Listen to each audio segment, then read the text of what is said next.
ఇక్కడ బాగుంది మరి ఆయన వస్తే ఇక్కడ మా ఊర్లో ఇక్కడ ఫ్లేవర్ కావాలి, ఊరు డెవలప్మెంట్ కావాలి. గతంలో వంగా గీత గారు ఏమైనా చేశారా మనకు అభివృద్ధి? ఇక్కడ ఏమీ లేదు, ఎలాంటి అభివృద్ధి లేదంటారు? లేదు.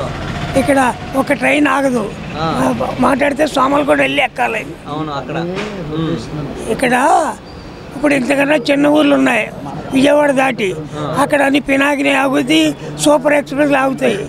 ఇక్కడ మాకు సోమలు కూడా దగ్గర ఉన్న గురించి ఏమి ఆగట్లేదు. సార్ పవన్ కళ్యాణ్ గారు ఇంత మెజారిటీతో గెలుస్తారు అని మీరు అనుకున్నారా? అది ప్రజల్లో వ్యతిరేకత ఉంది, ఎవరు పైకి చెప్పరు, అంతే. దాన్ని ఓటింగ్ రూపంలో చూపించారు అంతే. మళ్ళీ అభివృద్ధి చెందుతుంది అనుకుంటున్నారా సార్? ఇక్కడ పిఠాపురంలో అభివృద్ధి చెందుతుంది అనుకుంటున్నారా? అనుకుంటున్నాం. ఎందుచేతంటే స్టేటు సెంట్రల్ రెండు ఒకటి అయినాయి. దాని గురించి మా పిఠాపురానికి ఇంతకన్నా చిన్న ఊర్లోనే ఫ్లేవర్ బాగా అన్ని ఊర్లు వేశారు. బిక్కవోలు, బలభద్రపురం, ద్వారపూడి. ఇక్కడ ఇంత టౌన్ ఉంది, ఉప్పాడ శ్రీశోర్ ఉంది. దానికి కావాలి మాకు ఫ్లేవర్.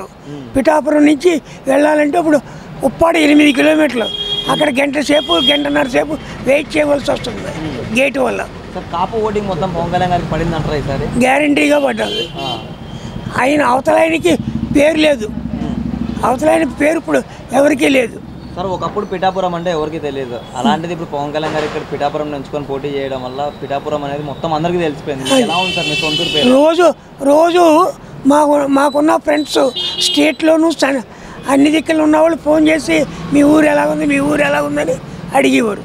ఇప్పుడు కాదు, ఎలక్షన్ ముందు నుంచి మీకు గ్యారంటీ అని చెప్పాం.